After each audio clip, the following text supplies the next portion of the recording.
Welcome, Greek U Nation, to episode number 203 of the Fraternity Foodie Podcast. I am your host, Mike Eilon, CEO of Greek University. I'm the speaker and a two-time author. Our second book, From Letters to Leaders, Redefining New Member Education and Leveraging Belonging to Eliminate Hazing, is available on Amazon today. Go and pick that up. We call these episodes the Fraternity Foodie Podcast because there is nothing like great food to bring college students together. Fun fact, branding for Gen Z is absolutely everything. Just look at college students and their individual brands on Instagram, on TikTok. If you want results with Gen Z, you have to know their brand and their goals in order to connect with them. So take the time to study it if you want to develop a real relationship with Gen Z. This especially goes for fraternity and sorority chapters that are looking to recruit these students. Now, our next guest is JJ, an Australian living in Miami. He runs a PR and social media agency where he helps businesses and personal brands become known as credible experts in their industry. For someone that's gotten over 55 million views on YouTube, he's verified on Facebook and Instagram, has spoken in over 30 countries, and he wants to be able to help you personally today. His team can help you get published on press platforms that suit you best, as well as top-tier platforms like Forbes, USA Today, Business Insider, and more. Welcome to the show, Jay. What's up, man? Listen, let's give these people some energy, enthusiasm, excitement. Let's engage with them, educate them, and leave them with an experience. How's that for today? That sounds great to me, Jay. I know you're going to bring the energy. There's no question in my mind. That's why you're a guest on the Fraternity Foodie Podcast. Now, I want to get into your brand because I think it's important for you to talk about what you've accomplished personally. I mean, you just not only talk the talk, but you walk the walk. In 2009, you leveraged YouTube to grow your brand to 57 million views online in the magic industry. So tell our audience, how were you able to build such a big following on YouTube? Well, listen, 16 years ago, I wanted to do two things: stand on stage and tell the world my story. And I started doing that as in the world of the Hogwarts community, Harry Potter, magic tricks. So I was the kid that learned that magic trick longer than you did, right? And then I just continued that, and that's how I built my credibility, my authority, the ability for me to do brand deals, the ability for me to travel, the ability for me to work in the college space, and that's how I built my brand. In 2009, a buddy of mine said, hey, there's this thing called YouTube. Have you ever thought of doing this from an educational platform? This is before educational platform content was like even cool. Training and organizations would do it for their staff. But now we're taking it from education to entertainment, and I was mixing it together naturally, not thinking of what was going to happen. And I did that 3 videos a week for at least 6 years straight. And then that's how I built a 150 country viewed channel with 57 million views, 300,000 subscribers plus in the space of magic tricks. Wow, that is absolutely. And then built a personal brand behind that, Yeah. where it's come through today. That's just absolutely amazing. And I think it's that consistency where you're putting out videos every single week, multiple per week. That consistency, I think, is ultimately what got you those results. So I think that's just incredible. And now you're an international speaker, and you've been exciting people with your message for the last 15 years in over 30 countries. So I'm wondering, how did you build your brand as a speaker to get booked at Virgin, McDonald's, Coca-Cola, Starbucks on giving people a personal experience? Well, basically what happened is as I was a magician, I was doing these events, right? And then I remember I was in a room and I was doing like close-up magic with card tricks, and I saw this speaker on stage, and he was getting paid a lot more money than I was, 10 times the amount, and he was terrible. He was going, he wasn't even reading, he was reading some like cue cards. I'm like, dude, I can do this. I'm like, how much is he getting? And I just like the idea of having a whole crowd in my hands. So I was like, I can do that. I can be better, and I make it more engaging. So I ended up taking what I did, and I was like, the one thing I'm good at is I can captivate a crowd with magic tricks. So I leveraged that, get them with the magic and leave them with a message. And then eventually I would start to build that resume, and then the magic tricks started to sort of weave off. And then the speaking became sort of the transition, but the magic got me in the door. And then then eventually you get booked for events all over the world. And I was traveling constantly, and look at me. I'm like this Indian Ricky Martin guy with a pocket square, like with an Australian accent, where's this superstar from? So I would get booked for a lot of global events, because the great thing about when you do global events, you've got the Arabs in a room, you've got Indians in a room, you've got Australians, you've got UK, you've got Mexicans. So they would need some kind of host that could bring people together. So with my look and with the magic tricks, that's how it sort of transitioned into speaking. And at the time, there was no such thing called personal branding. There wasn't even a thing. There wasn't even a phrase. So I was like, how do you make an experience with these billion-dollar companies, the Fortune 100 companies? How do you give people an experience? So I was doing stuff like do handwritten notes. I was doing stuff like teaching people a magic trick. So it was like, how do I give you a personal experience to your customer, to your company? I love it. And you've obviously hit the nail on the head, because those companies, I mean, everybody knows who they are, international brands. So that's fantastic. And in 2021, now you started working on personal branding. So I'm wondering, why are personal brands suddenly winning today? Well, they've always been winning. I just think now it's with what's going on in the market. People are wanting to get to know the person behind the company. People are wanting to get to know, like, yeah, we know that you sell this and we know you can do this, but as a customer, I have multiple options now. Customers are getting smarter. They know that there's not like one thing on television, one thing that their local area to buy from now. They've got the internet, they've got their local friends, they've got the markets, they've got the grocery store, they've got the internet. Like, there's so many options. So it's like, okay, now I have multiple choices, right? What do I care for? Why am I relating myself to this product? So being a personal brand, people are now connecting with the human, not the product, right? Now, obviously, if I buy something from Amazon, I don't, of course, really care about Jeff Bezos, but people want to know what he eats in a day. Why do we care? Because we want to know what the richest man in the world is doing. Maybe if I eat like him, I could be him. And like, there's brand behind that. But for most things, like, look at the way you make decisions. You make decisions based on people, not by the product, right? Like, I could ask all your guests, if we're doing a live chat right now, why do you guys listen to this podcast? Is it because you're bored? Maybe. Is it because you got nothing else? Maybe. But 95% of the people are probably because they like you. Yeah. They're connected with you, and you bring good people on. So if you say, you know what, guys, I'm going to bring up my next book, and you're going to be a third-time best-selling author, they're going to buy it because they're connected with you. So that's why personal branding is everything, because once you get people to trust you, know you, like you, trust you, then you can move them wherever. And I've done that firsthand, going from magic, TV hosting, speaker, running an agency. Like, people have been with me since day one. Yeah, Different you're industries. absolutely right. You're right. I mean, if I ask myself, why is Greek University successful? Why are our speakers doing so well over the last 6 years? The answer is that we're rebooked over and over again by the same clients. They're happy. And then they come back to us and say, hey, I know you were here a month ago. Our students loved you. Can you come back this month? I mean, I've never seen anything like it in the industry, where they're actually rebooking us in the same semester, sometimes even a month after we're on campus, because the students had such a great experience. So now we're suddenly building, and we have all of this recurring revenue instead of starting from zero every single year. And I think that is the key to the success. Well, and it's long-term too, man. You know what I mean? Like, a lot of people are looking for the ROI now. Like, dude, like, what is the ROI of trust forever? Imagine walking into a room and no one ever having to, you have to get on a call with them. They're like, dude, I like you. Like, how do I buy it? Or how do I get some of that?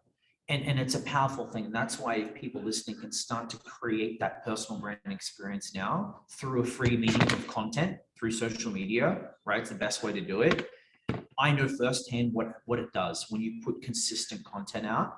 I know what happens in the long run. You will just get opportunities. Like, you can't ever beat anyone. If someone's making a decision between two people and someone Googles you and they see 500 videos in the last 5 years, or one guy's got 3 videos, most likely they're probably going to give you just they don't even have to look at you. Dude, he's done 500 videos. He's like, this guy's done 3. Like, you know. unless there's something that you have completely amazing, new and original, and like one of the most unique things in the world, which is rare, but it can happen. Most of the time, the person that has more brand awareness online, has more brand trust, is going to get chosen. Yep, 100%. That's from my experience as well. I mean, 200 podcast videos here at the Fraternity Foodie Podcast, books, social media capital, lots of followers. I mean, absolutely 100%. You're right on the money. Now, talking about money, how can these personal brands make 6, 7, 8, even 9 figures per year? How's that possible?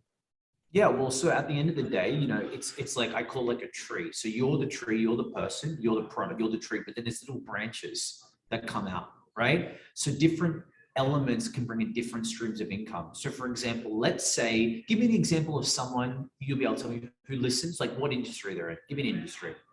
An industry that listens to this podcast. I mean, you're talking Other than about college. speakers.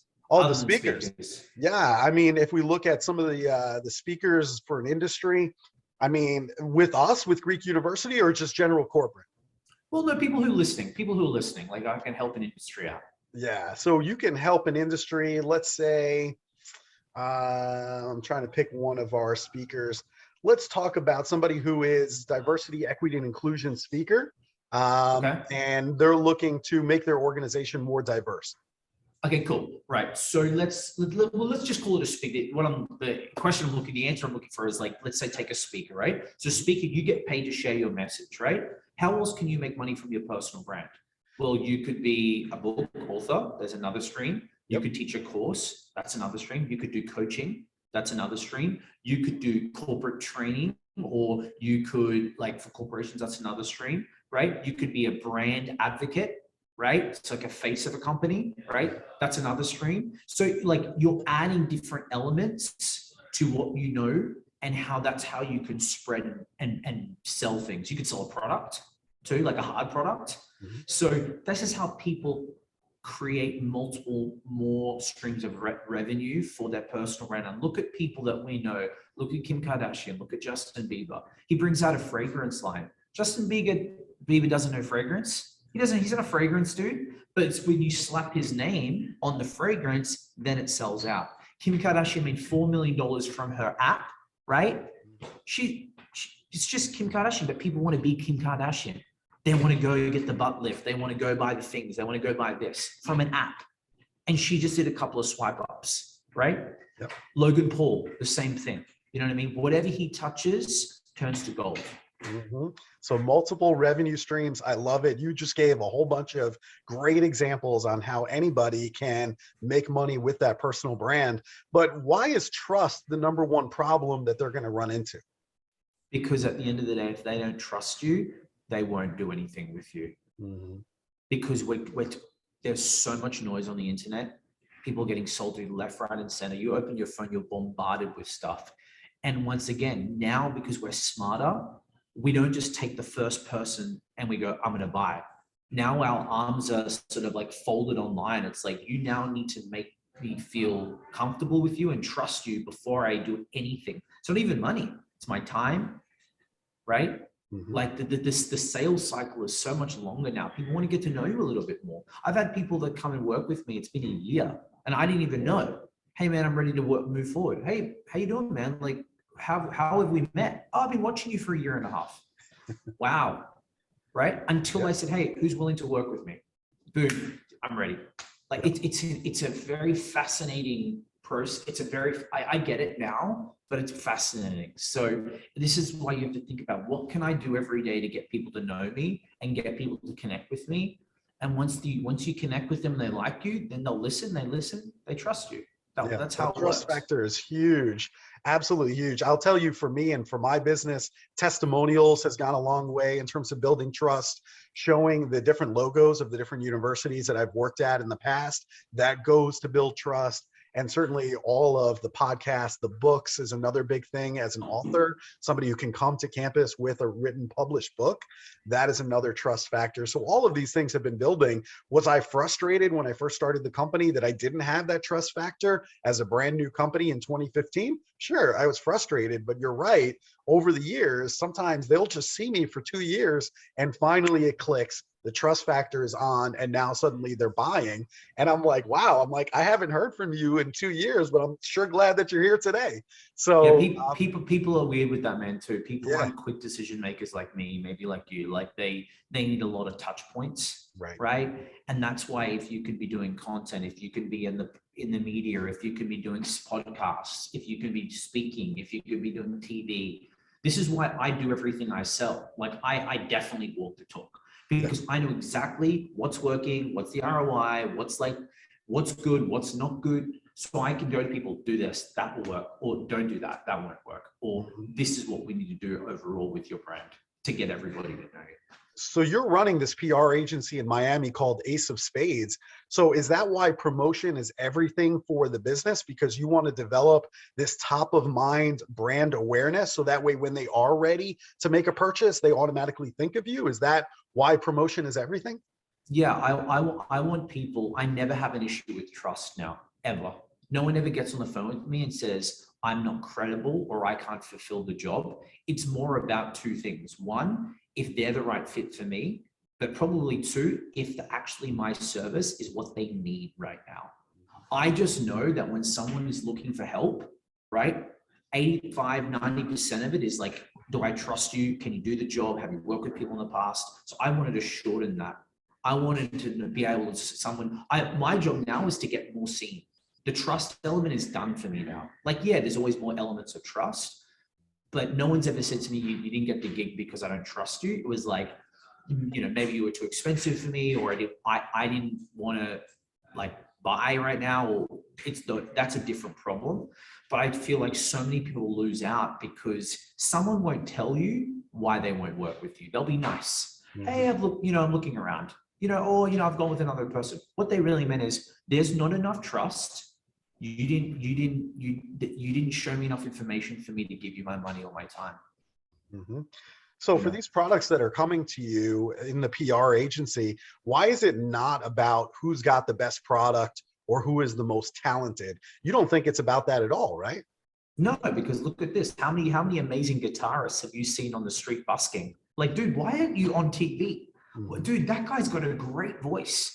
It's because it's about the people that are seen. It's the people like who've got eyeballs. Like there's a lot of a lot of singers that you're like, you ever seen someone online? You're like, how did this guy make it? Like, it's not even good. It's because someone figured out how to help him or he did with marketing. How many speakers do I met that I've been at events? I'm like, this guy is a terrible speaker. However, well done on him for marketing himself to a point where, he's good enough. So imagine if there are people listening like, listen, I'm really good. I know, and I've seen other people. Now think about this. This is where the whole show business element, this is the problem with show business. There's a lot of broke artists that want to wait for everybody to find them and they'll be broke. There's a lot of like broke, like literal artists. It's like, you've got amazing work, but no one can see you. So it's not the best artist. It's not the best singer. It's the best person who's like got the most attention, who can be seen, that's it. Yeah, makes total sense to me. Now, what is one thing that a business or a company who is listening, what can they do today? Give them one piece of advice. Yeah, so the easiest way would be this. Content is free. So like actually go out to the messaging is super important. Like go out on your Instagram or your Facebook, tell everybody what you do. I know everybody, this is where the ego is going to come up today. Oh, they know what I do. Do they really know exactly? People don't know anything. Let me ask you a question. What did you have for lunch 3 days ago? No idea. No, dude, I don't even know what I had for lunch yesterday. I had that salad. Okay. That was one day. Right. 3 days ago. People don't know, and you have to keep drilling it into people. Okay. You have speakers, you have an agency where you help people get into speaking in college campus, and I'm sure you do other things. Who exactly? What age is it? You don't want people to be confused with exactly what you do. Right. So I think the first thing is really always defining, hey, just so I know, this is exactly what we do and who we help. Oh, I didn't know that. I could have used you 6 months ago. So there's that, clearing up confusion. Number two, I like results. You and me probably have big mouths. We can talk ourselves into a deal. But at the end of the day, I like to have other mini salesmen, leaders do it for me. So I'm big on if anyone's listening right now, what to post on social media, I always tell people educational driven content. So show people why you're the expert in your space. So if you're a speaker, talk about how to be more of an effective speaker, how to not say every single word.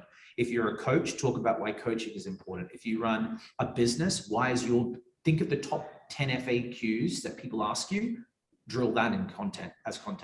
Results are really important, like big testimonials. Here's a great one that a lot of people don't know about. I call it fish for a testimonial. And what I mean is text someone that you work with, because not everyone's going to give you a video, right? Mm-hmm. So I will text someone, hey, what was it like working with me? Or what did you think of me at my last event? So we're fishing for a testimonial. They're going to be like, oh my gosh, this is amazing. You were blah, blah, blah, blah, blah. Screenshot that, white out the name, upload that to your social media. People love feeling like they're being a part of a secret conversation.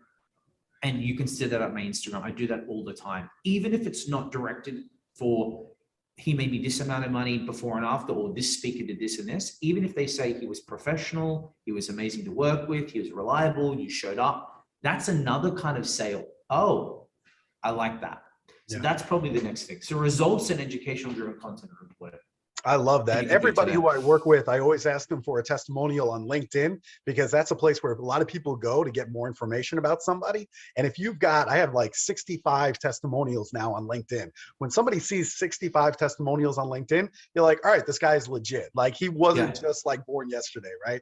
So I think that definitely helps. I like your strategy using social media, doing the snapshot. I think that's great to promote that on social media. That's fantastic. Now you're in Miami and there's some great food in Miami. We love good food here at the Fraternity Foodie Podcast. So I need to know, when you want to go out to the best restaurant in town and have a great meal, where's your favorite restaurant to go? Listen, I live right here in Brickell. Like my house, my office is all here in Brickell. There's a place down the road. It's the best chicken wings I ever had. Now this isn't like Hooters wings. Like this isn't fraternity style wings, right? This is thick, juicy, like home cooked, smoky barbecue wings. That's my spot. And I don't post it on social media because I don't want anyone to ruin the experience. Because I know what's going to happen with my following. We're going to get a run of people. The chef's going to change. They're going to be sold out, and it's going to be ruined. So there's the chicken place down the road. It's like, and it's one of these guys that he was a professional race car driver, and he's very passionate about food, and he smokes his own. He's very much hands-on chef, hands-on owner. So he smokes his own meat. So that's all right. So now everyone's got to go and figure out exactly which restaurant this is down the road from you. I'm not saying the name, dude. The place is going to be jacked later tonight. Yeah, dude. I'm going to walk in there one day. I'm going to be like, shit, man. I shouldn't have said anything. I had a good run, dude. It's happened. Listen, it's happened before, like not in an extent where it's that many people have come through.